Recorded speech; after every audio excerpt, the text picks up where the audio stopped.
in the show. Stories, laughter, secrets unfold. Welcome to the world we hold. Turn it up, feel the beat ignite. Conversations flowing bright. In your ears, day or night. This is the sound that feels so right.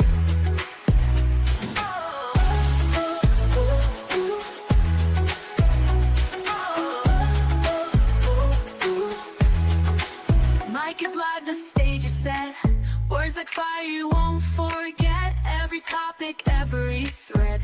Living stories in your head. Turn it up, feel the beat ignite. Conversations flowing bright. In your ears, day or night. This is the sound that feels so right. Mic is live, the stage is set. Words like fire you won't forget. Every topic, every thread. Living stories in your head. Turn it up, feel the beat ignite. Conversations flowing bright. In your ears, day or night. This is the sound that feels so right. So grab a seat or hit the road. This journey's one we'll overload. Diving deep, let's take control. This podcast is your soul's console. Turn it up, feel the beat ignite. Conversations flowing bright. In your ears, day or night. This is the sound that feels so right. Oh.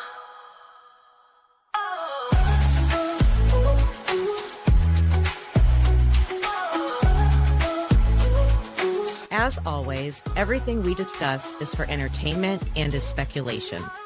Please like and subscribe, and definitely join our discussion in the comments. If you're ready, let's get into it.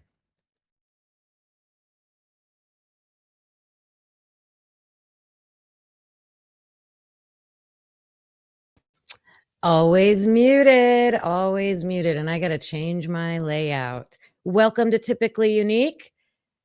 It's just me today. I'm Kim. If you're new here, thanks for joining.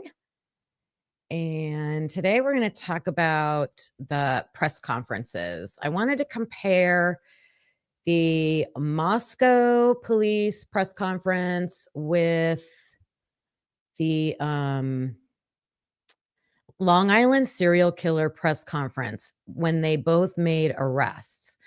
And I'm kind of having that Mandela effect today, because I know in, I would say at least 3 of our episodes where Carlos and I debate this case, that I have said they should come out with the evidence like they did in the Long Island serial killer case. And I know I've said it so many times that I'm like sick of myself from here. I'm like, I have to quit saying that because I've said it too many times. And I went back this morning. So I'm last minute queen over here. I went back this morning and was trying to find little clips from when I said that. And, you know, I'd have to find that right exact moment in all my videos, and I couldn't find it. So, yeah, that's just, that tracks. I will find them all as soon as this live is over. Funny. So I can't, why am I not showing up full screen on here? Let me see what is going on. Oh, wait, I know what I got to do. There we go. All right. That one. There we go. Hi. I hope everybody's having a great day. It has been beautiful weather around here. And I'm going to go out and walk later. And later tonight, I am going to a training to be a poll worker. So when we have our November elections, this will be the first time that I'm doing that. That's going to be interesting. So I'm excited for that, even though I know, like, I'm not a morning person. I try to stay up late and catch these late lives that everybody's doing, like, after midnight. I can't do it, and I still consider myself a night owl. Those poll days are gonna be, like, 6 in the morning to, like, 7 at night. It's just one day, but, oh my goodness, it's gonna be long, but I wanna experience it and see what that's like. Um, Also, what's been going on around here is I finally went to a really good doctor for my hand, but he just confirmed that it's my tendons, and I gotta ride it out with a brace and wait for it to heal. Or I can get a very painful shot of steroid right into the tendon, and I'm like, I'll wait a little bit longer, or surgery. So I definitely don't want to do that. So that's what's going on around here with me. So, okay, we're going to get into it with these press conferences. So I definitely, number one, want to look at the exact facts that they are saying in their press conference. Like, what information are they giving us? And then I also want to look at, like, their body language, their emotions, like their expressions, things like that. So we're going to start with the Moscow Police Department press conference. This is after they make the arrest of Bryan Kohberger, and then I think that one's about 25 minutes, and I'll probably stop a few times and point some things out, and I'm going to be jotting down some notes. And then after we watch the Long Island serial killer one, I'll go over my findings. I get this set up. Last night, in conjunction with the Pennsylvania State Police, the Federal Bureau of Investigation, detectives arrested 28-year-old Bryan Christopher Kohberger in Albrightsville, Pennsylvania, on a warrant for murders of Ethan, Zana, Madison, and Kaylee. I want to personally thank these agencies for their assistance in this case. Kohberger resides in Pullman, Washington, and is a graduate student at Washington State University. We will provide as much information as we can about the extradition to Idaho and the criminal process. However, due to Idaho state law, we are limited in what information we can release today until Kohberger has his initial appearance in Idaho court. I want to express my appreciation to our local community, the people of Idaho, and those throughout our nation who provided information to help us investigate these murders has been very impressive. We've received over 19,000 tips, and we've conducted over 300 interviews. To recap this case, on the evening of November 12th, Kaylee and Madison arrived home at about 1:56 a.m. after visiting a local bar and street food vendor. Ethan and Zana were at the Sigma Chi house before arriving home around 1:45 a.m. The two surviving roommates had also been in the community but returned around 1 a.m. On the morning of November 13th, a 911 call was made at 11:58 a.m. reporting an unconscious person at the residence. The call came from inside the home from one of the surviving roommates' cell phones. Moscow police responded and found 2 victims on the 2nd floor and 2 victims on the 3rd floor. On November 17th, autopsies were conducted, and the Latah County coroner confirmed the identity of the 4 victims. The cause and manner of death was homicide by stabbing. Some had defensive wounds, and each had been stabbed multiple times. These murders have shaken our community, and no arrest will ever bring back these young students. However, we do believe justice will be found through the criminal process. Okay, so far, he sounds nervous to me. Let me know in the chat if you agree. He said Xana's name wrong. He sounds like he put an L in Kohberger's name. And I'm going to be able to compare that with the Long Island serial killer case and how well I felt like they knew the victims and the victims' families. He just starts off with appreciation. So there's an arrest. I want to appreciate all the tips and the 300 interviews we did. And he's just recapping the case. So that's it so far. Continuing on. This was a very complex and extensive case. We developed a clear picture over time, and we stand assured that the work is not done, but be assured the work is not done. This is just started. Since November, we have remained laser focused on pursuing every lead in our pursuit of justice for the victims and their families. I recognize the frustration with the lack of information that's been released. However, providing any details in this criminal investigation might have tainted the upcoming criminal prosecution or alerted the suspect of our progress. We will continue to provide as much information as we can as the process moves forward.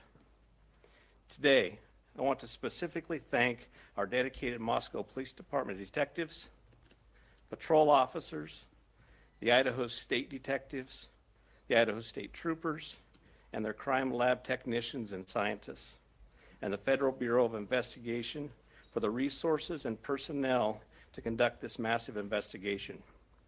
It was the dedication of them and the persistence and the numerous hours that led to an arrest.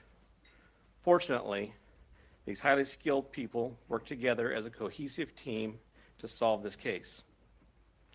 I also want to thank our community and the nation. Over the past 6 weeks, I've been continually reminded of how much our community cares. Locally, public support has been exceptional with kind words, food for investigators, and letters of support. You will never know how much your words of encouragement help us through these trying times. I appreciate each of you and each of your kindness. Agencies and individuals from across the nation have reached out to us to express their support to this department. I'm reminded how our Moscow community, our families, and the nation has been impacted by this daily. Finally, I do want to thank our media partners for the help. You kept this in the news, you helped us with tips, you kept things going, and we truly appreciate that. And you are the product of those 19,000 tips that we received, which is an impressive number.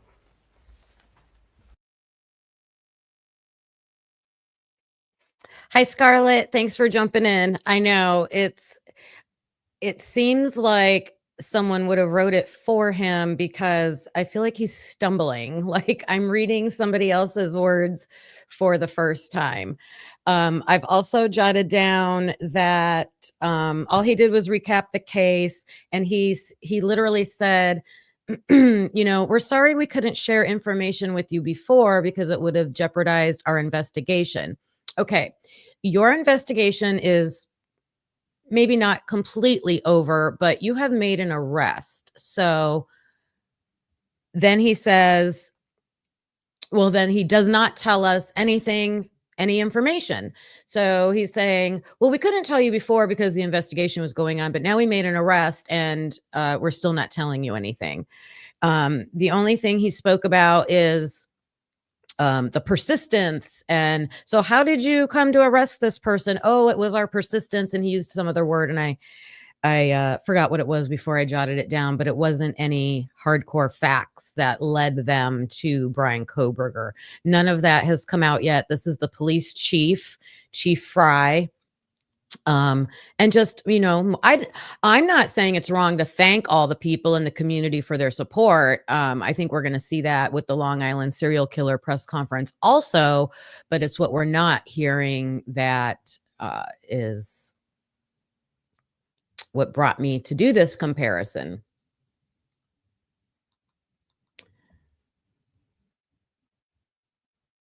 I would like to invite Bill Thompson, the county prosecutor, up at this time.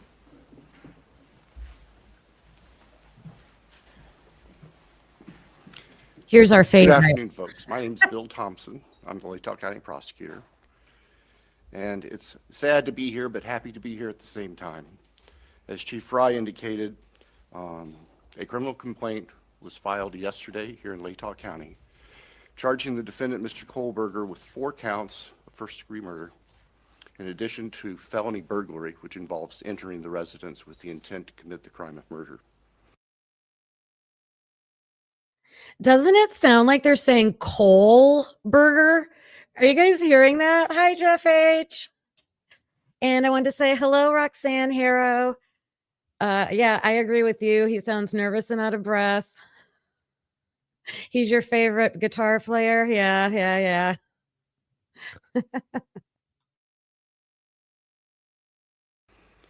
Mr. Kohberger, and let me preface, there is a pending case now in court, and I and my office and the investigators have to live with the restrictions that our Supreme Court places on pretrial publicity. That said, I promise you we will share with you, through the court process or otherwise, whatever we are allowed to. I just appreciate your patience on that. The factual basis for the charges are summarized in what's called a probable cause affidavit that is on file with the court. According to the rules of the Idaho Supreme Court, that is sealed until Mr. Kohberger is physically back in Latah County and has been served with the Idaho arrest warrant. At that time, we expect that that affidavit will be available to you so you can share the true facts with all of your readers and your watchers and your listeners and all of the people who are interested and really need to know what's going on. So please have patience with us on that. We hope to get that to you as soon as we can. As far as Mr. Kohberger, I can share with you that he is a graduate student at Washington State University and has an apartment residence over at Pullman. He has had an initial appearance in front of a judge in Pennsylvania. He is being held without bond, and the warrant from our magistrate judge here also provides for no bond. We understand that he's scheduled to be back in court in Pennsylvania next Tuesday afternoon, and that a public defender has been appointed for him there. The process at this point is, since he was arrested in another state, he has the opportunity to either waive extradition and return voluntarily to the state of Idaho, or if he prefers not to waive extradition, then we will initiate extradition proceedings through our governor's office. If we do that, it can take a while for him to get here. So again, I'm asking for your patience and understand that's just the way the system works. Once he gets here, he'll have an initial appearance with our magistrate. They'll deal with issues such as making sure competent counsel is representing him, and the case will be scheduled for further hearings. Your primary source of factual information is going to be the court record, because that's what the Supreme Court says we need to refer you to. So please pay attention to what's going on in court and have people there to watch and hear what's being said. As an attorney, myself and my office, we are limited on what we are allowed by the courts to say outside of the courtroom. So please just work with us. Finally, as the chief indicated, this is not the end of this investigation. In fact, this is a new beginning. You all now know the name of the person who has been charged with these offenses. Please get that information out there. Please ask the public, anyone who knows about this individual, to come forward, call the tip line, report anything you know about him to help the investigators and eventually our office and the court system understand fully everything there is to know about not only the individual, but what happened and why. Next, I'll introduce Colonel Ked Wells from the Idaho State Police. Thank you. Okay. Did Bill Thompson, did Bill Thompson just say help get the information out about Bryan Kohberger and why we made the arrest? Well, he didn't tell us that. I didn't hear that. So I wrote down, he promised that he will tell us. So he promised that he would tell us. And he directed us to the affidavit when it comes out. So he was saying we'll get all the information we need from the affidavit and rely on the court records. So we're in that process now. We are devouring all the court documents that are coming out, and everything's super heavily redacted. So, and a note about that, they're redacting names of pretty much everybody. And I went back, I started at the beginning of this episode talking about how I was going back through my old episodes to try to find this clip of me wanting to do this comparison that I'm doing today. And Carlos and I did several episodes where we read the book When the Night Comes Falling by Howard Bloom. And we did, I think, in about 5 parts. And Howard Bloom was able to say names of everybody that his sources told him in his book, in this published book for profit. But then when we get to the court documents, so the names are probably already in, these books that have been published, the media productions that have been put on with Dateline and Prime and all the other channels. The names are not redacted, but they have to be redacted in the court documents. And that's curious to me. Jeff H., you can provide your thoughts in here for Carlos's side on that. And then Bill Thompson says how this is, now that he's been arrested, this is a new investigation. All right. And now he's turning it over to the next officer. I forgot who it is. Let's see. He'll say his name. Well, good afternoon. My name is Kedrick Wills. I serve as the director of the Idaho State Police, and certainly want to express our appreciation for your attendance here today. These tragic murders took 4 young, vibrant lives from our community. Nothing we do can bring them back. The only thing that we can do in law enforcement to honor their memories that we know of is to bring this to a successful conclusion. This has been a very difficult time for the families, the university, the community, and the state of Idaho. However, it is also proven that communities come together in tough times.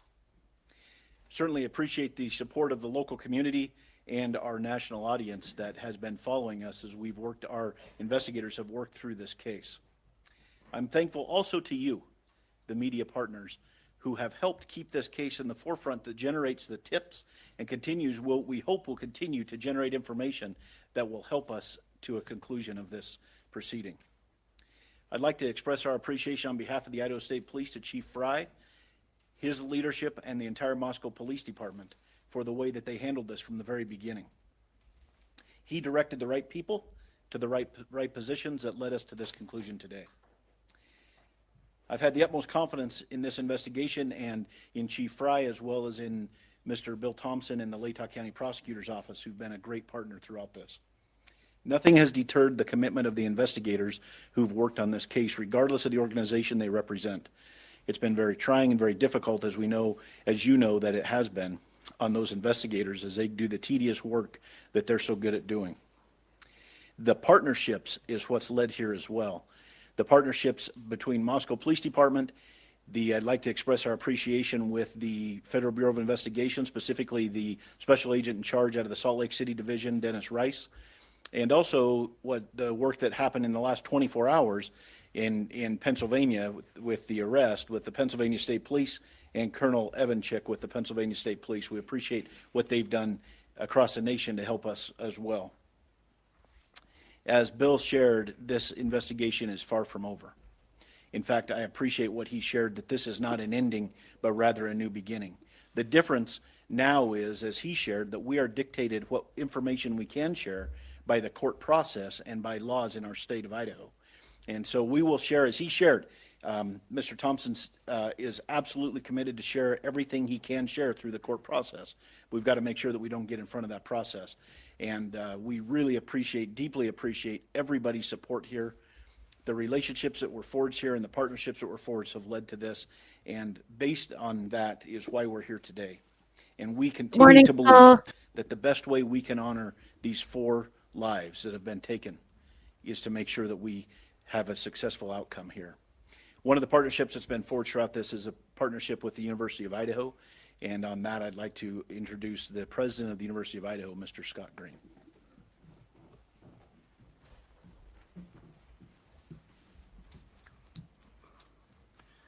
Thank you. Good afternoon. Scott Green, President of the University of Idaho.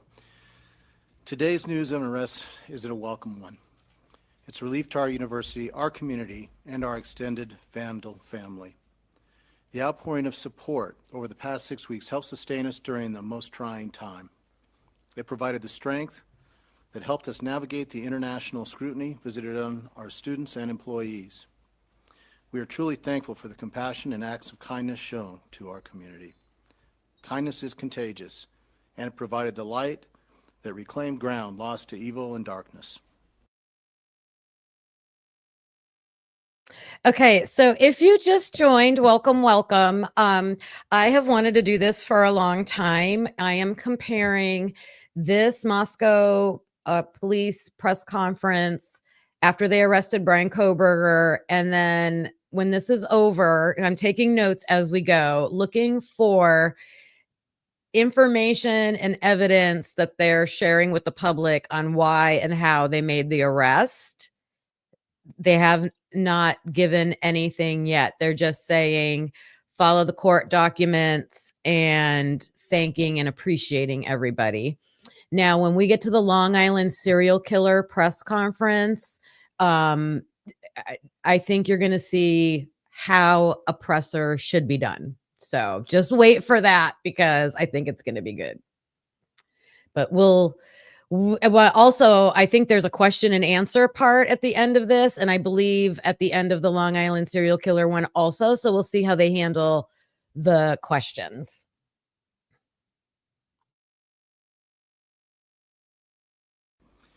We first want to acknowledge and thank Governor Little for the early promise of financial support that enabled the university to secure our campus and focus on helping our students and our employees in the wake of the crimes. We also Oh my gosh, appreciate no, the I'm not Idaho State trying to make Police anybody and the think highly there's a visible new security arrest. presence that brought comfort and calm Should put a to warning. community shocked and confused by the senseless crimes. We never lost faith that this case would be solved and are grateful for the hard work of the Moscow Police Department and their law enforcement partners. Vast and committed FBI resources brought important expertise to this complex case. Across the board, dedicated, highly competent personnel worked this case to arrest. This crime has nevertheless left a mark on our university, our community, and our state. While we cannot bring back Maddie, Kaylee, Zaina, and Ethan, we can thoughtfully and purposefully carry their legacy forward in the work that we do. Our students come first, and that was proven each and every day of this investigation.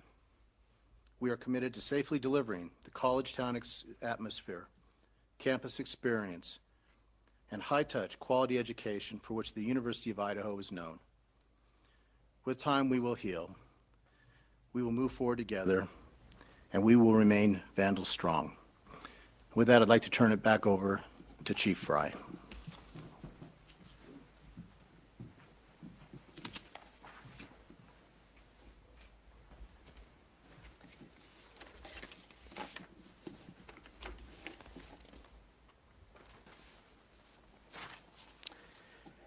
So now we will open the floor to questions. However, I want to remind everyone. Oh, as here we go. Prosecutor Bill Thompson explained, any factual information regarding the arrest of Kohberger is currently sealed per Idaho law and will not be released until he has appeared in an Idaho court. Please formulate your questions accordingly. I recognize there are a lot of questions, and I will try to answer as many of them as I can.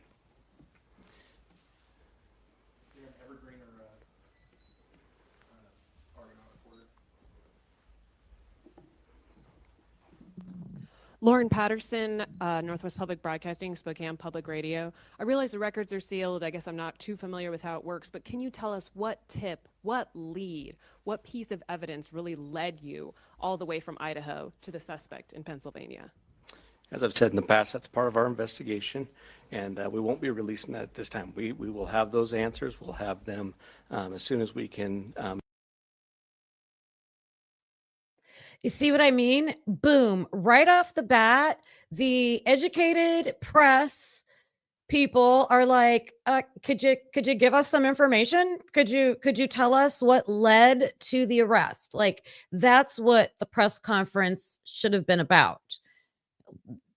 So I feel vindicated by that very first question. Make those available to you. Then a quick follow-up and a two-parter. Is our community safe, or is law enforcement still on the search for other suspects who might be involved in this attack?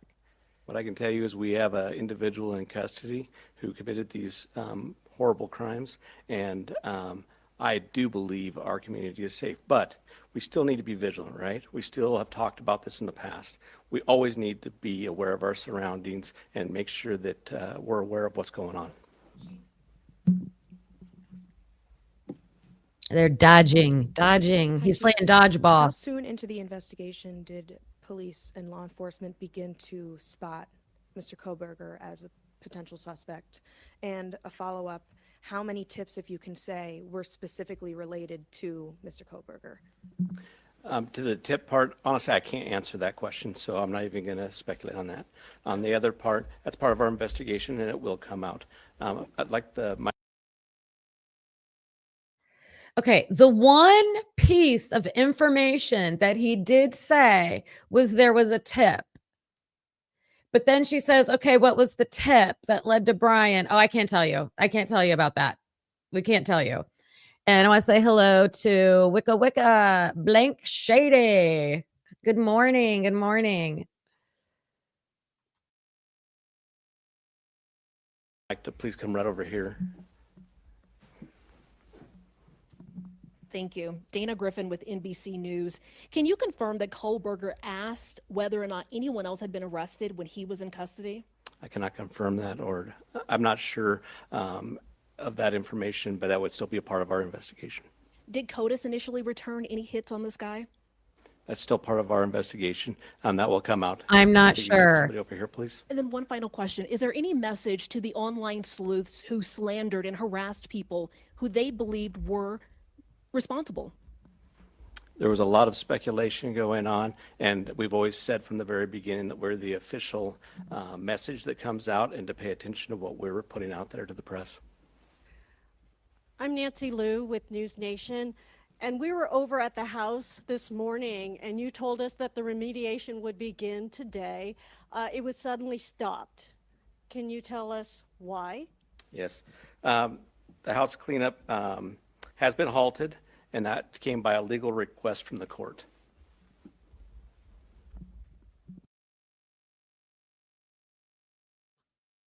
Okay, so let's just point this out. So he has said this is an ongoing investigation, right? We heard those words, right? But they're already wanting to clean up the house. They had to be stopped by a court order, I'm sure, by the defense, right? The defense put that in. Like, what are you doing? So we're just going back over this press conference to point all these things out. And then I'm going to compare it to, if you just joined, another press conference where I feel like you get a lot of information. Christina Corbin, Fox News. Chief, have you identified a motive?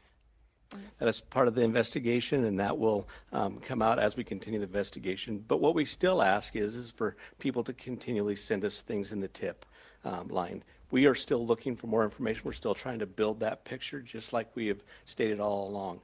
We're putting all the pieces together, and that will help.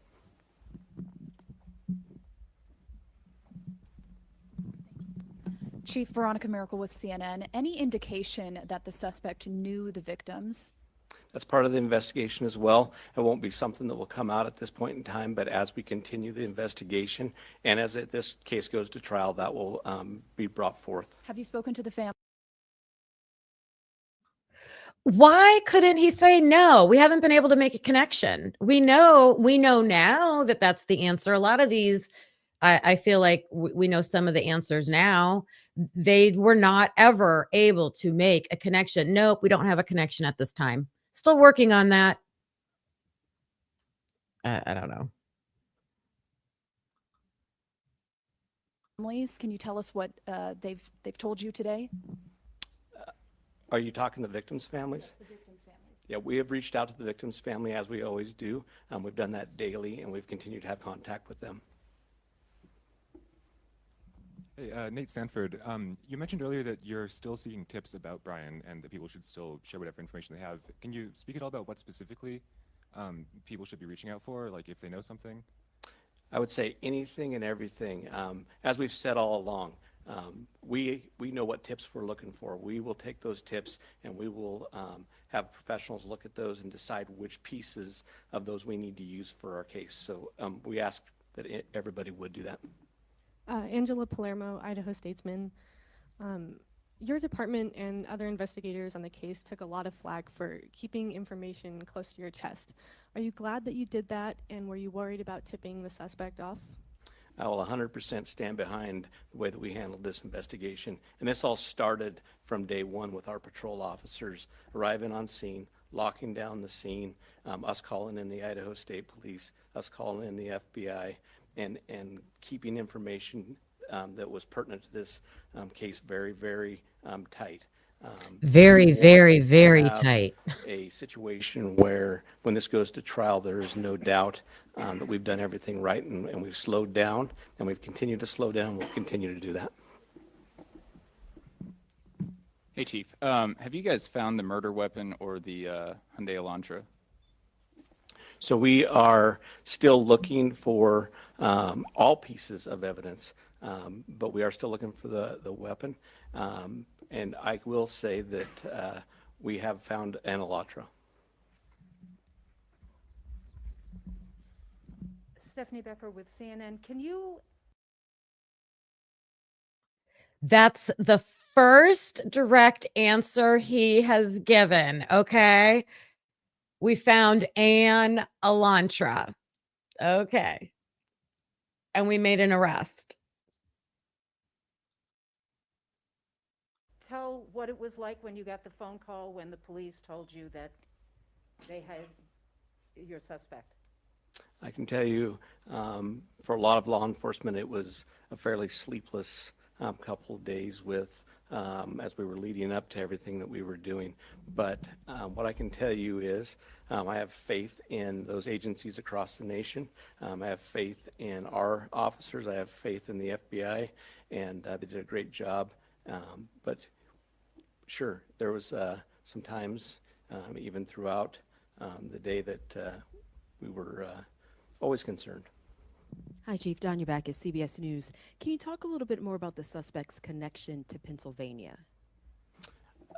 All I know is that he lives in Pennsylvania. Chief Guy Tannenbaum from Nonstop Local KHQ in Spokane. More about the Elantra. We saw reports that you mentioned that you recovered an Elantra, but can you specify where that was found? And we know that that was one of the biggest pieces of information you were asking from the public to tip. Were you able to provide an information on whether those tips led to this seizure of an Elantra? That's still part of the investigation that will come out in the future.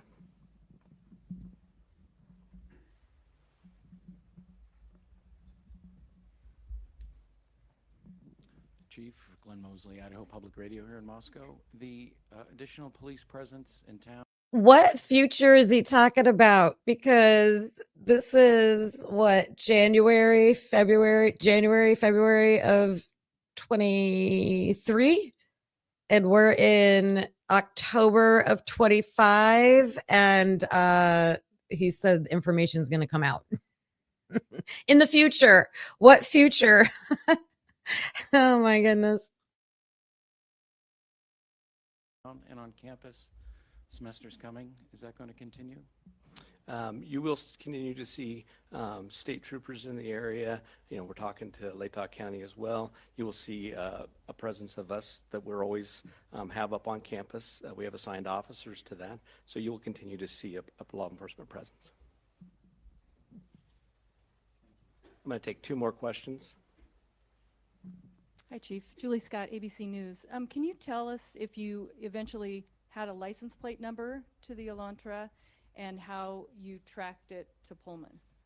That's still part of the investigation that will come out. That should have been a yes. Chief, hi, Matt Lovelace with the Murrow College of Communication. I want to ask about Mr. Kohberger as a graduate student at WSU. Are you aware of if he returned to campus after November 13th? And have you had any communication with departments on the WSU campus about his attendance? So some of that is going to be followed up as we continue our investigation. We'll be asking some of those questions, but that'll come out in the near future. So what I do want to do is I want to thank you all. You really have been the national voice for us. You've given us the opportunity to get many, many tips, and I do appreciate everything you've done, and we'll continue to look forward to working with you in the future on this. So I'd like to thank you for that, and thank you for your time. I think the online social media channels should get the thanks for all the tips because, you know, we were the ones that were deep diving into everything and calling things in.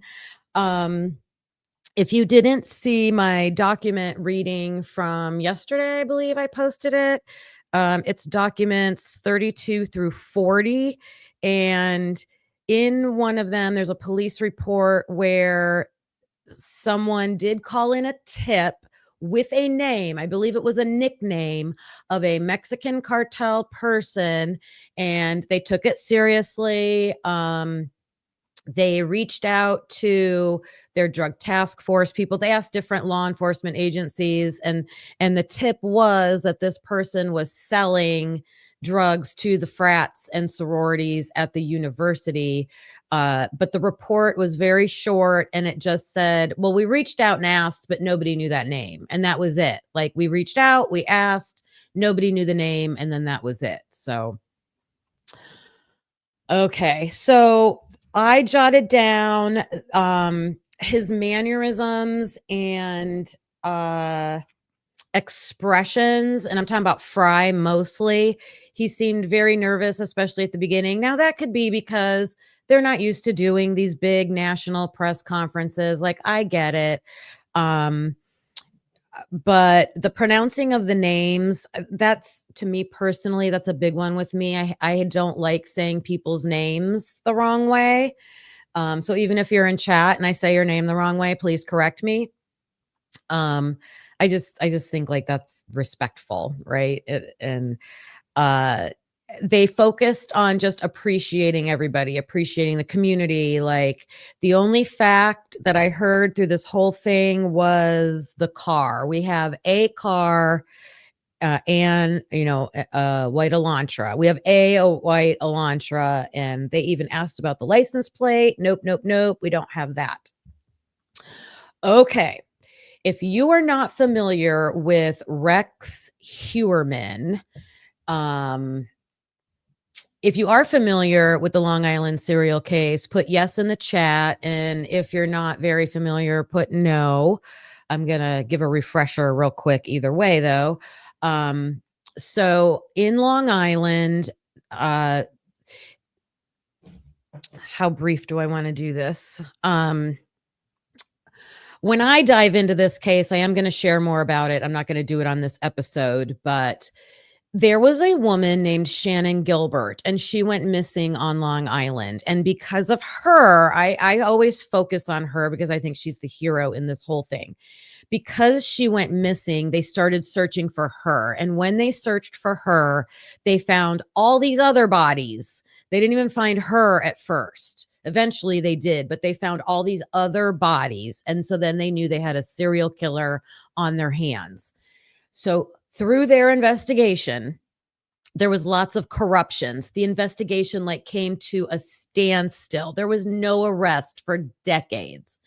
It took a screaming politician, and on a future episode, I will show that, practically embarrassing the police departments and the investigation of this case to get new eyes on it and for a new attorney general to get involved, a new DA to get involved. Once new people got involved that were removed from this corruption, there was a lot of corruption in the early goings of that case.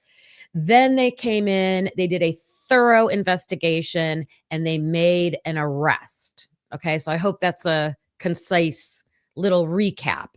So they have made an arrest. The person's name that they arrested is Rex Heuermann.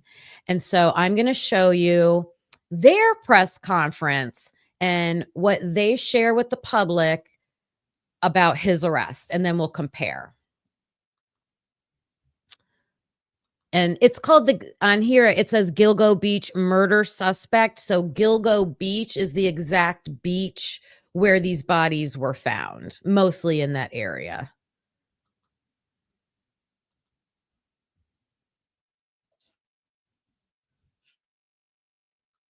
Wait a minute. Oh, wait a minute. Sorry, I will get it. I got to do this.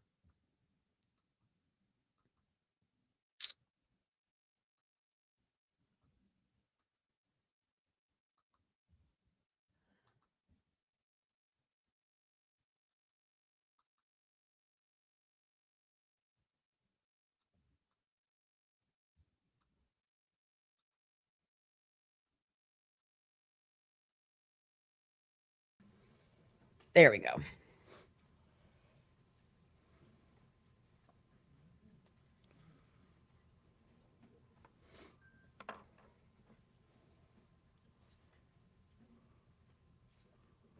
All set? Good afternoon, ladies and gentlemen, and thank you all for coming. I'm standing here with my law enforcement partners in the Gilgo Task Force to announce the indictment of defendant Rex Andrew Heuermann.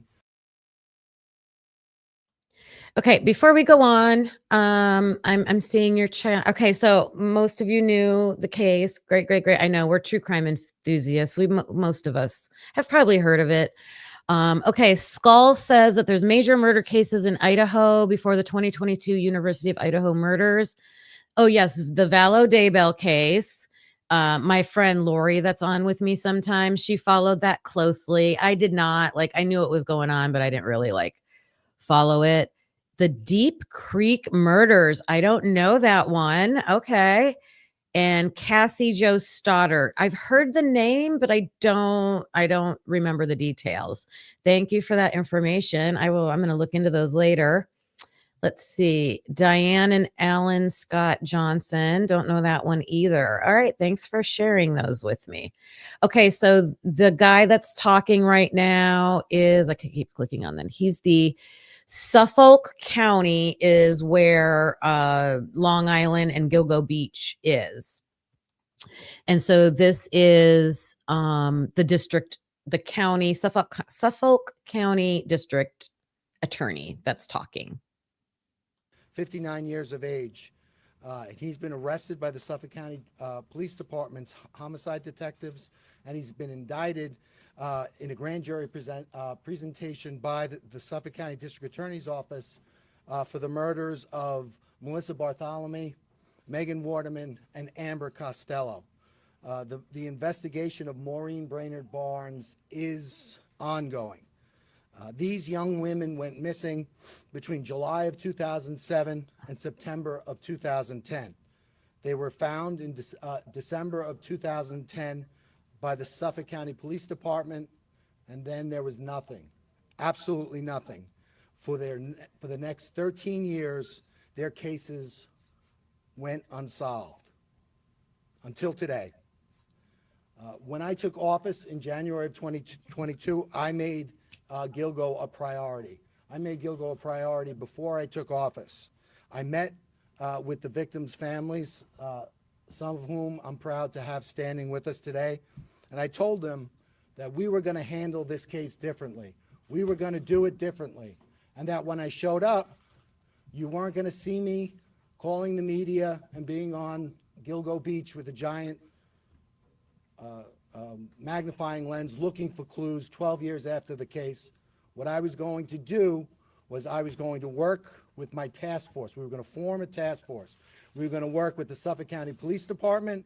We were going to work with the Suffolk County Sheriff's Office. We were going to work with the New York State Police. We were going to work with our FBI, and we were going to form this task force, and we were going to work together, and we were going to use the grand jury, the power of the grand jury, to reach a determination in this case. Because the grand jury has two things: it has power, it has reach. You could obtain documents, you could interview witnesses, but the other thing that the grand jury has, no one knows what you do. Oh, I'm sorry. I didn't mute. It was probably echoey. I'm sorry. Do you need me to rewind it or could you hear it okay?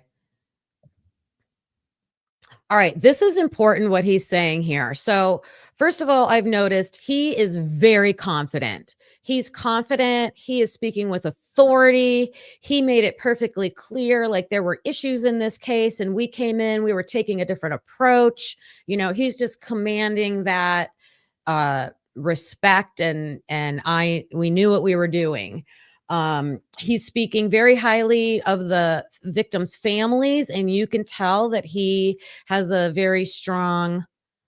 Oh, good. You didn't even hear an echo. That's good. He has a very strong connection with those families. He's going to talk more about that. And in fact, behind him are the family members. That's why there's a guy behind him with sunglasses on his head. And those are like either the parents or the daughters and children of the murder victims. They had them stand behind them at this press conference.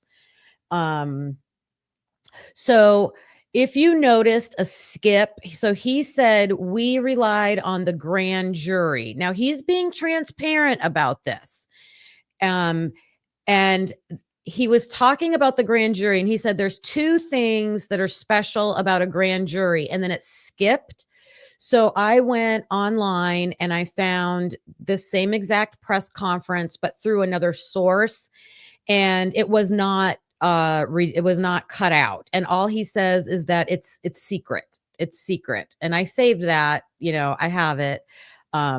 So I'm wondering why they cut it out, because he's going to say it again. He's going to talk about the secrecy. So I just feel like the secrecy in the Idaho 4 case is done one way, and this guy is being a little bit more transparent about it. And he's going to share some of what they were able to do. Maybe he doesn't get into the exact specifics of what they did with the grand jury, but he does tell some of the information. All right, I'm going to shut up and let it play. When you operate a grand jury proceeding. And we knew that when we were investigating this case and when we dealt with the media or whatever it was we were doing, we were playing before a party of one, because we knew the person responsible for these murders would be looking at us. So we were very careful how we handled the investigation. We maintained the integrity of the investigation. Most importantly of all, we maintain the secrecy of that investigation, and I think that's paid dividends as we've seen today. Now, I think that when we had the task force, the first thing we did, got together with Suffolk County Police Commissioner Rodney Harrison. We formed the task force. Our first meeting was February 1st of 2022. And what we did, all of the agencies here, we made the commitment. We were going to take our most talented investigators. So in the district attorney's office, we took ADAs, myself included. We took analysts. We took detective investigators. And they worked on a daily basis with other talented investigators from all of the agencies here. We started that in February 1st in 2022. 6 weeks later, on March 14th, 2022, the name Rex Heuermann was first mentioned as a suspect in the Gilgo case. A New York State investigator was able. You guys, that's crazy because it was decades, I believe he said, that this went unsolved. This used to be one of my like top 5 cases that I wanted solved. So I'm very into that. I've been following this forever. It took his team 6 months to get a name, and he's going to get there. He's going to tell what they did. That's impressive. Able to identify him in a database, and from that point on, we used the power of the grand jury, over 300 subpoenas and search warrants, looking into this individual's background to bring us to this day. So I'm proud. I know that this case is over, but I'm proud of what we've accomplished up to this point. I know we have more to accomplish, but I'm also thankful for the partnership of the task force, because certainly without the participation of the task force, we wouldn't be standing here.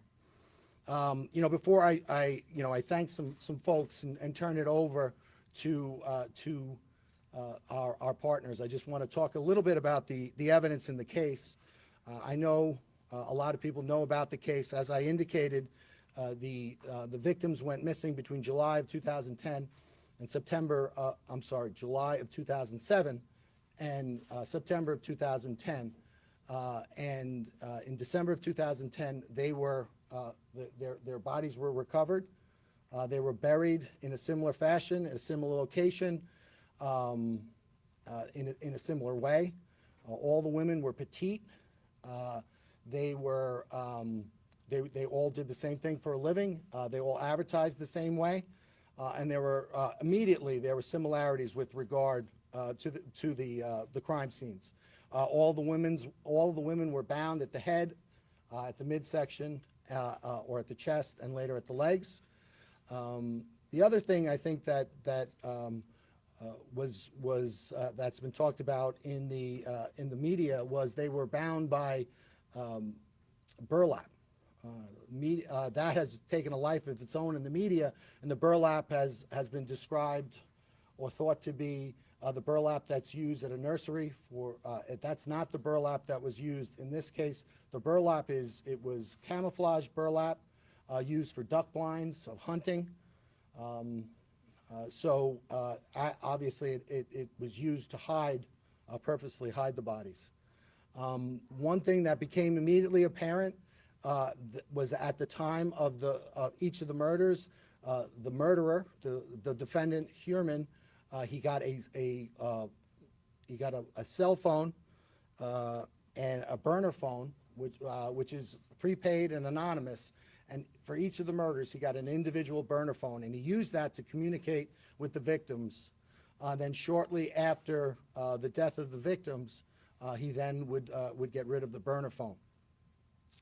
And right away in December. Okay, right there. He gave actual evidence information. We were able to find out he was using burner phones. In fact, we know he had a burner phone for each individual victim. So they're being forthcoming, and they're telling right there one piece of information. Of 2012, FBI CAST analysts, special agents with the CAST unit of the FBI, they immediately began looking at that cell site data. They compared the victims' phones with the burner phones, and they immediately honed in on some similarities, specifically in the Massapequa Park area. And they looked at an area of a confluence of 4 cell towers, and they realized that this had significance because the perpetrator of these crimes was probably located within this area at or around the times of the murder. And that was mapped out. That was called the box, and it was an area in Massapequa Park. The FBI also managed to do that for an area in Midtown Manhattan. And so that was an investigative lead. The other Okay, he's not just saying we got a tip that led us to him. He's saying we like triangulated, or however he's describing it, made quadrants with the cell towers and whatever. Like he's explaining in detail, here's what we did. That's what we've been asking for in the Bryan Kohberger case. This guy's not saying, oh, I can't tell you that because it's going to ruin the investigation. Like, no, we have this guy to rights because of this information.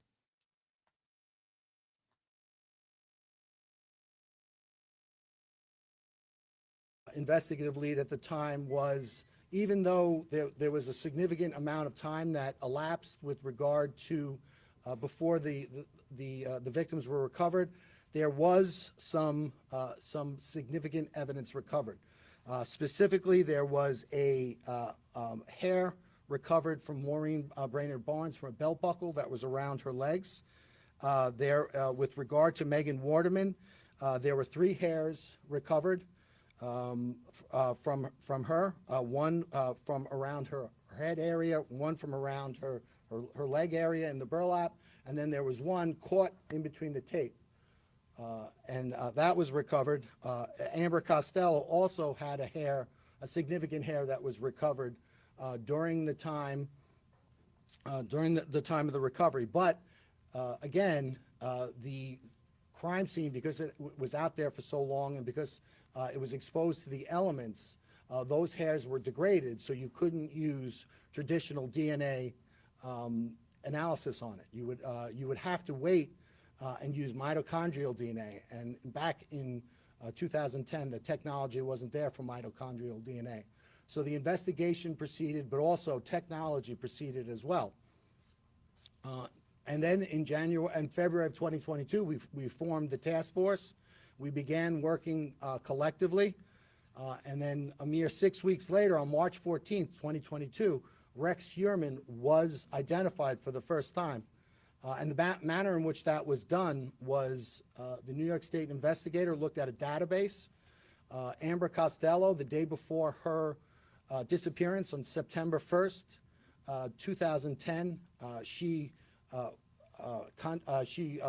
met with an individual for the purposes of having him pay her money for her services. But she involved herself in a ruse where once the individual gave her money, and other individuals came into the house, pretended to be significant others, confronted the individual with the purpose of making that individual uncomfortable, having him leave without retrieving his money. And that's exactly what happened.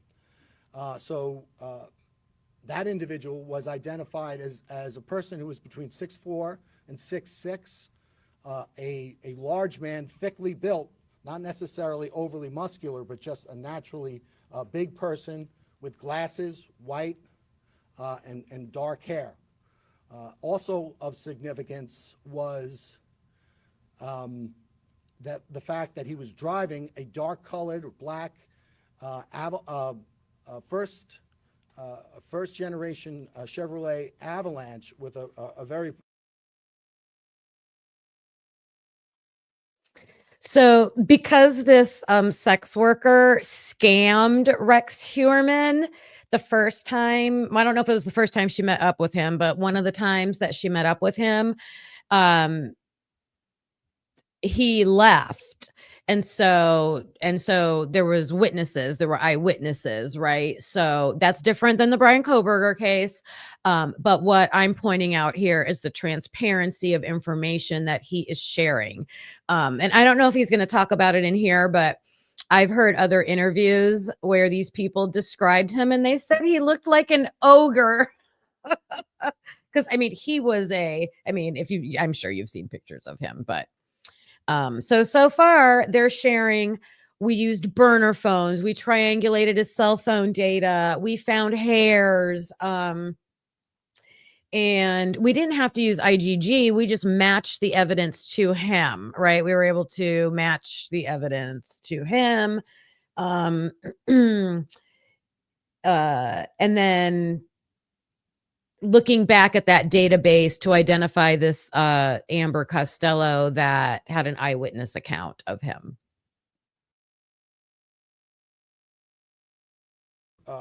Unique feature that was between it's a pickup truck, so it was between the cab and the bed, and that was identified.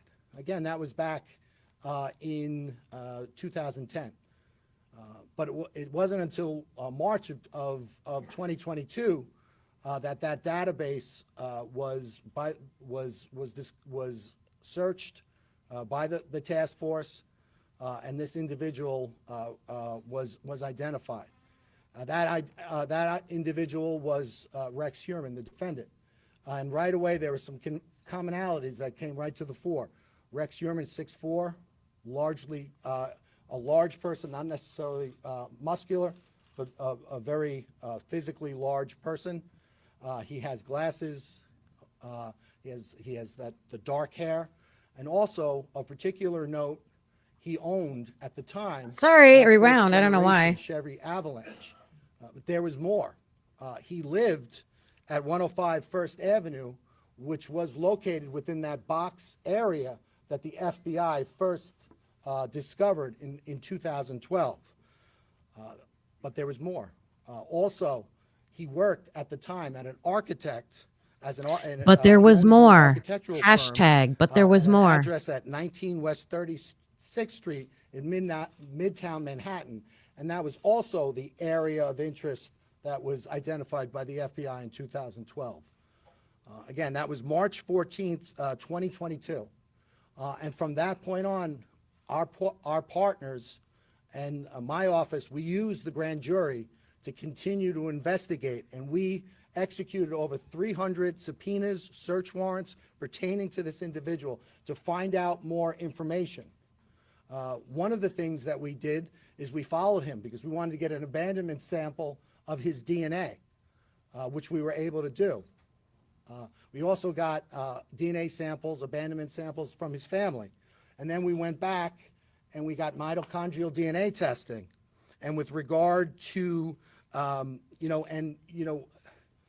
there's an aspect of New York State law that doesn't allow me to talk about DNA testing. Okay, we'll get to that DNA testing in a minute, but look at this transparency. And I've heard probably on every single channel, it always comes up. Why couldn't they have done this same type of thing with Bryan Kohberger? If he was your suspect, why didn't you just get some DNA from him and try to directly match it to the sheath? Why did we have to go through this long, convoluted process of letting him drive to Pennsylvania and having to take the sheath and develop a profile and then ultimately use his dad's trash to, like, that's just like this big, long, convoluted way to come to the same outcome that they were able to do in this super long, cold case. He's like, look, yes, we use the grand jury. Yes, it's secretive, but here's why. They allowed us, we presented them with, here's how we know it's Rex Heuermann. Here's the evidence we have so far. We need to, lock it down with more concrete, get that DNA match. And we're going to do it by collecting, what did he call it? Abandonment samples. We want to get some items from his family. So maybe we could use his wife or his kids to match to the victims. And we ultimately want to follow him. That he just admitted we were following him. We haven't heard that in the Bryan Kohberger case. And that's why I wanted to show this type of transparent press conference investigation as opposed to what we saw in Idaho. All right, I'm gonna let this guy finish. Specifically at press conferences, it's so I can't do that. However, at the arraignment and also when we filed our bail letter, we talked about the significance of that evidence. So if anyone needs to see that, but suffice to say, that evidence was significant, especially with regard to the other evidence that we had developed. But it was there was another interesting aspect. We looked at the Heuermann family travel records, and we learned that during the murders of the last three women, Bartholomew, Waterman, and Costello, that during the commission of those murders, the defendant's wife and children were out of New York State, and he was alone in the tri-state area. We also went back and looked at his cell site records, and we compared his personal cell site records with that of the 4 target phones, and we saw that there was areas of commonality. In other words, that whenever the target phones would bounce off a cell tower, if the Heuermann personal phone bounced off a tower, it was always consistent and in close proximity with the target phones. And at no time was there ever an instant where those target phones were, for instance, in New Jersey while the defendant was on Long Island. So that was completely consistent. The other thing that we looked at was we looked at his use of burner phones, and we followed, using the grand jury, using the great investigative help from our Hi, how's it? we followed his use of burner phones. Glad to We were see ya. able to identify 7 separate burner phones that he used. We were able to use fictitious or fraudulent email addresses and get Google warrants, and from there we got his searches, and we learned what the defendant was searching. In a 14-month period, he had over 200 searches pertaining to the Gilgo investigation. Not only was he looking at investigative insight, he was trying to figure out how is the task force using cell phones to try to figure out what's happening. What are the developments with regard to the task force?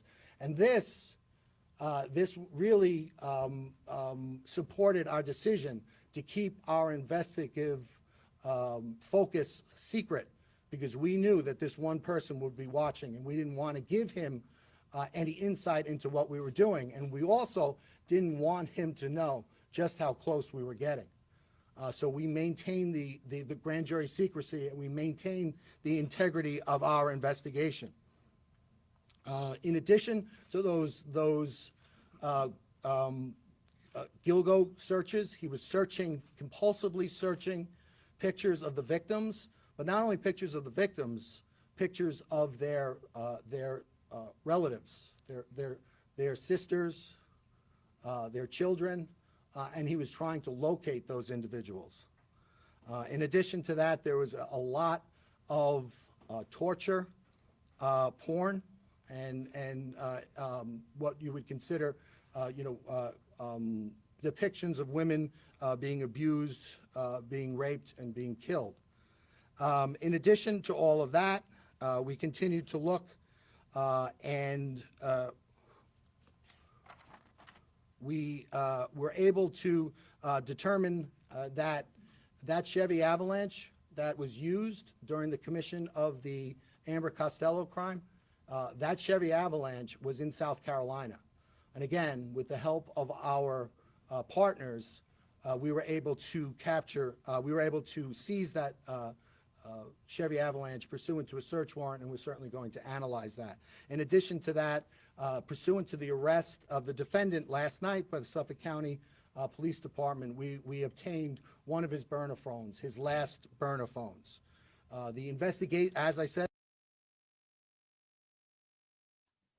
I am laughing because this guy's on a roll, man. This is what I kept saying in my episodes when Carlos and I would debate this. I'm like, this guy is proud of the work that his team did. He's like, we did this in 6 months. I put the best people that I could find in the right positions. And that's what leaders do. You have to put the right people in the right spots.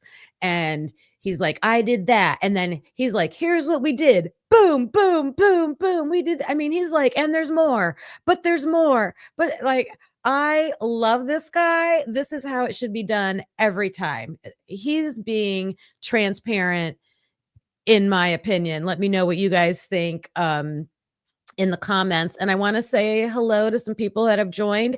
How's it? I think I said hello. Glad to see you. Phenomena Mom. Love that name. Love it. I think that's the recent ones. I think Skull had to dip out. We'll catch you later.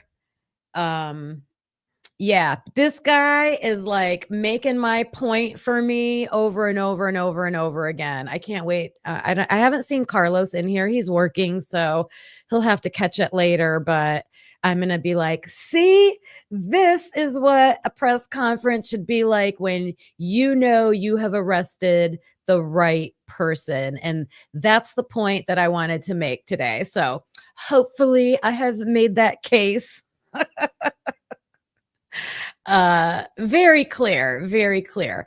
All right, I'm not going to make us listen to all the other police officers get up and like give their thanks and all that stuff, but I do want to hear the question and answers. So this guy's given a lot of information. So I'm wondering how the press will handle their questions, because with the Idaho case, if you joined late, you can back up later and you can we watched their presser. He gave no information. So they were like, could you tell us how you got to Bryan? Like, what evidence did you have? Like, they literally had to ask that. I don't think the press is going to have to ask that of this man right here. Okay. I'm going to see if I can skip to the Q&A. Because this presser was about 50 some minutes long. Oh, wait, he might be answering questions. No, you would think they would show. Yeah. All right, I'm going to guess. Let's see.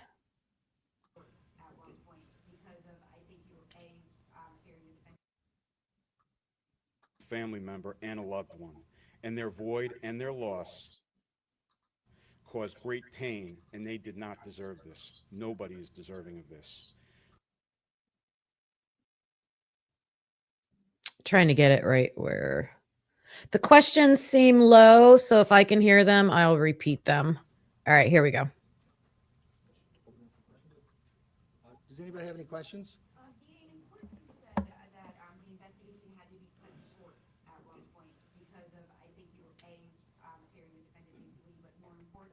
The safety of people in the community. Can you just explain that more here? You know, sure. Before I do that, just I'm standing back there. I realized I didn't thank my own team. So I want to thank my chief investigator, Rick Heuermann, who is I'm so lucky to have. I want to thank Nick Santamartino, ADA Nick Santamartino, ADA Michelle Haddad, ADA Andrew Lee. I also want to thank my chief assistant, Alan Bodie, and I want to thank all of the incredible analysts that we have working for us at the Suffolk County DA's office. So, having said that, I'll now answer your question. I think that there was a tension in the task force, and it was a good tension because there's a tension between getting the evidence necessary to charge somebody, but also keeping the public safe. And that's the tension that we always deal with. So as we were working forward, we had Suffolk County PD, we had the FBI surveilling the defendant. Obviously that can't be all the time, but we were reasonably assured with that. But this individual was a person that continued to patronize sex workers at all hours of the night. He continued to use fictitious email addresses, fictitious identities, burner phones. And so as we worked through the case and we got closer and closer, all of a sudden, and we built the evidence, suddenly the balance tips in favor of public safety. So, I think we all wanted as a task force to continue it, but I think collectively we felt that it was time to strike that balance and to take him off the street. So that's what we did. DA, I see that you have some of the family members gathered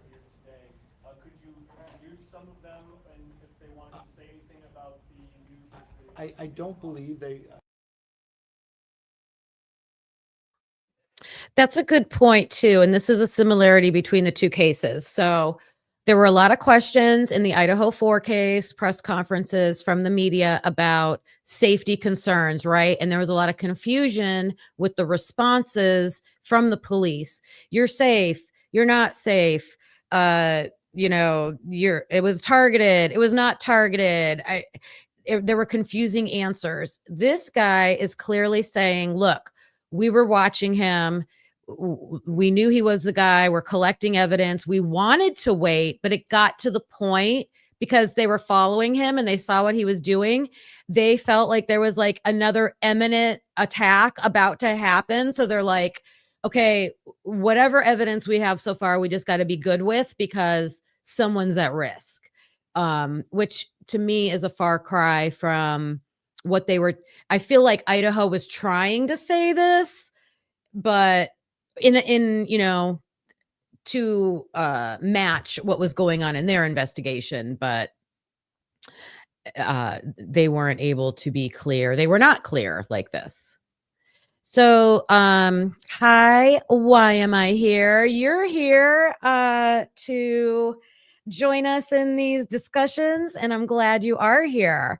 You guys, Jeff H is welcome here. And if you're new to my channel, you can debate all you want. That's what my husband and I do. My husband has been a guilter since day one, and we've had many debates. We have many debate episodes on our channel if you want to go watch them. So we welcome both sides of everything. I'm clearly on the path that they don't have the right person. So when I'm alone on here, I just go like, you know, carte blanche, like I do what I want to do. Carlos will jump in and listen to me because I'm home, you know, so I can do this. And he's probably cringing because he doesn't agree with what I have to say, but please debate in the chat, but just don't name call. Like, we don't need to go that far, or like, don't call people stupid or whatever. We can all have our own opinions. That's all I want to say. All right, we're going to hear a few more questions.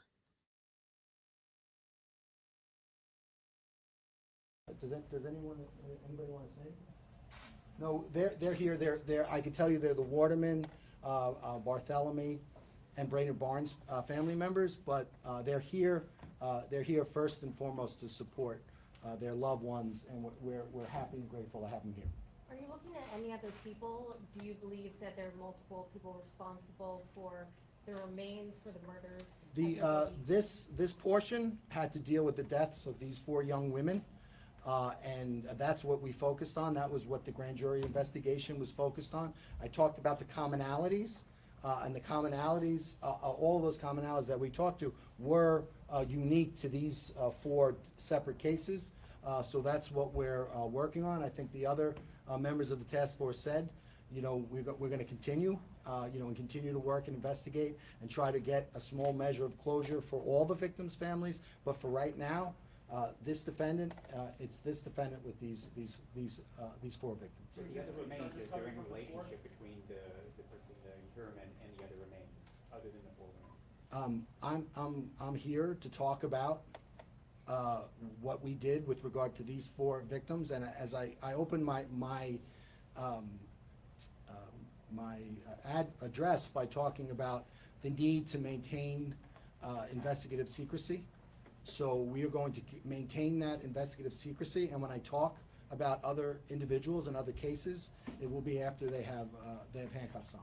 You mentioned that there was a New York State officer. Okay, so I'm gonna stop there with let me see, with this part of it. There I am. So Jeff, I wanted to go back to this one comment that you said that you're suggesting that LE, let me show it, can be a little more sure they have the guy in the Gilgo Beach case, because there's so many more crimes and everything. I mean, I see it both ways. Yes, there's more victims, there's more evidence, but it was also cases from decades. The crimes had been committed decades earlier, so lots of time had passed. A lot of stuff, because you guys, I'm diving into this case when I have time. Like, I don't want to cover like, 5 cases at one time because it's too much and too confusing. But like right now with the David case that I've been covering, there's nothing new that's really been coming out. So when I have moments like that, I might share something about the Long Island serial case, because I've been covering it for a long time. But there was a lot of corruption with that local county, Suffolk County Police Department. They wouldn't let the FBI investigate. I don't know what happened with evidence or things like that. A lot of shady stuff going on. So I wouldn't say it was so easy for them, to crack this case. I think they really worked hard at it, especially to do it decades and decades later. Although the suspect was pretty stupid to still keep using. I think technology caught up to him, right? At first, he probably had that sweet period of where, the criminals could use the technology to do the bad things, and law enforcement wasn't caught up with that yet. But once they caught up, they were able to crack the case. But my point for this episode today was to look at how in the Idaho 4, we're all questioning Bryan Kohberger's arrest, why he pled guilty. The documents are coming out. A lot of people are questioning what we're seeing in interviews and hearing in interviews and what was actually written in police reports, and why does it seem like it's not exactly matching up, and how did they conduct their investigation. And in their press conference, when they made the arrest, they didn't share anything except we have a white car, a white Elantra. That's all they said.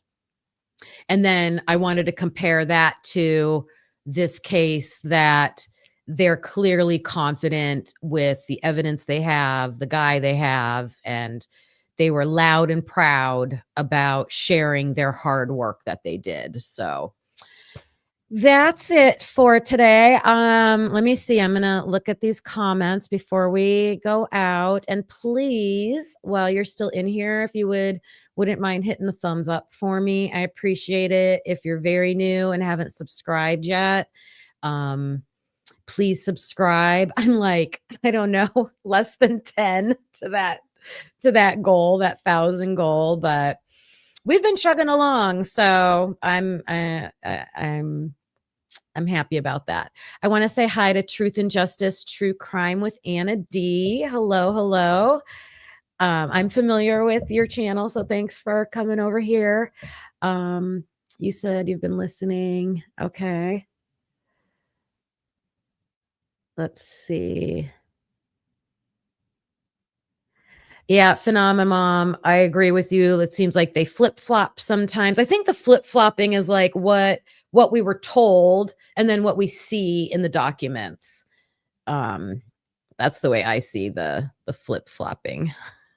What would Jesus do?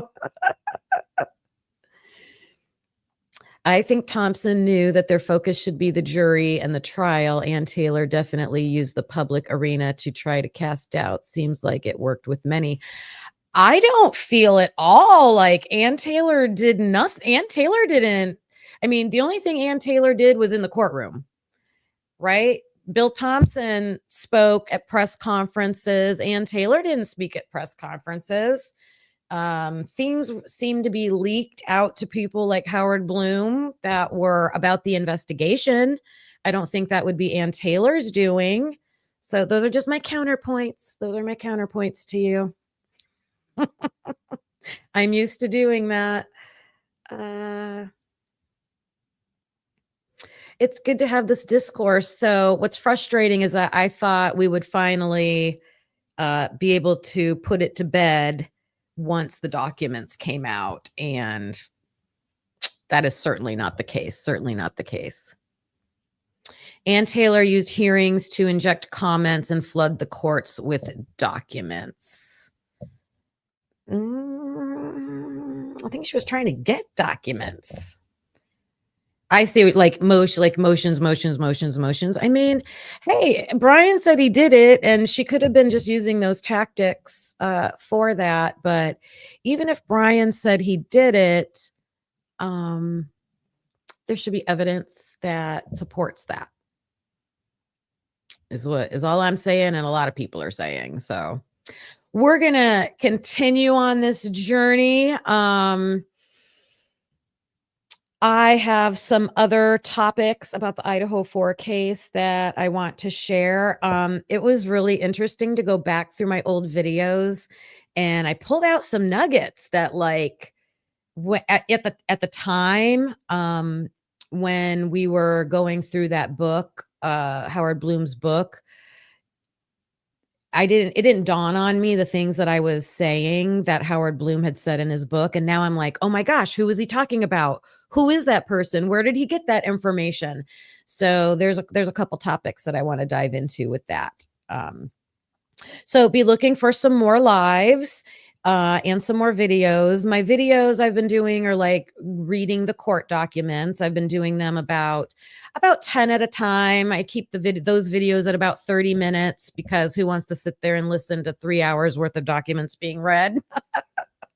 And I do them so without commentary. I try not to keep any commentary. I just want the information. Like, here's the doc, here's what it says. And then my goal with that was that it could be used as a reference. So if you're in here and you have your own channel and you want to just use one clip of those videos just to get the information out, feel free. And then on Wednesdays, I walk outside and I do a walk and talk. I call it a walk and talk. I try to find some like unique little case that I can share that might be new to people while I'm walking. And then, of course, the Idaho 4 always comes up, and I've been covering the D4VD case. So it's walking and talking and laughing and talking about true crime. And those are usually about an hour or so. But thank you all for being here. And I'm going to try to do my outro with without a space, but I'm learning these StreamYard tools.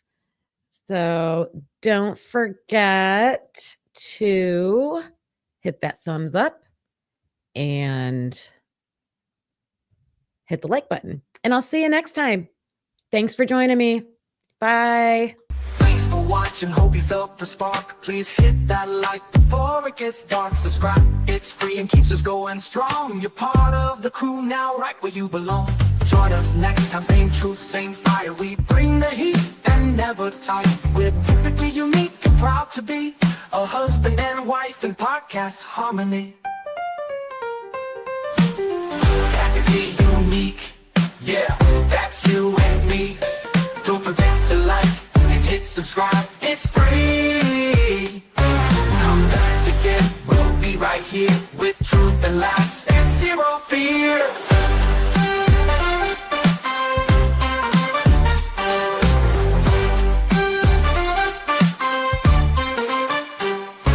We don't always agree, but that's the show.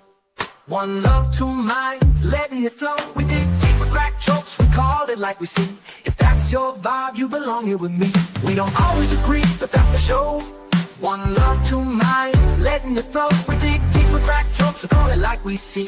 If that's your vibe, you belong here with me. We don't always agree, but you felt the spark. Please hit that like before it gets dark. We dig deep with crack jokes, we call it like we see.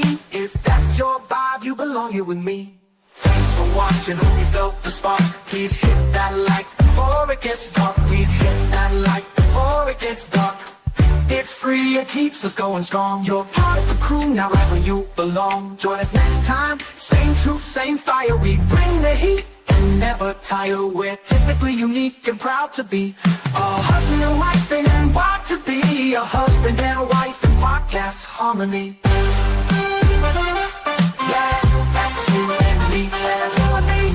Don't forget to like, hit subscribe, it's free. Come back again. key with truth and laughs and zero fear.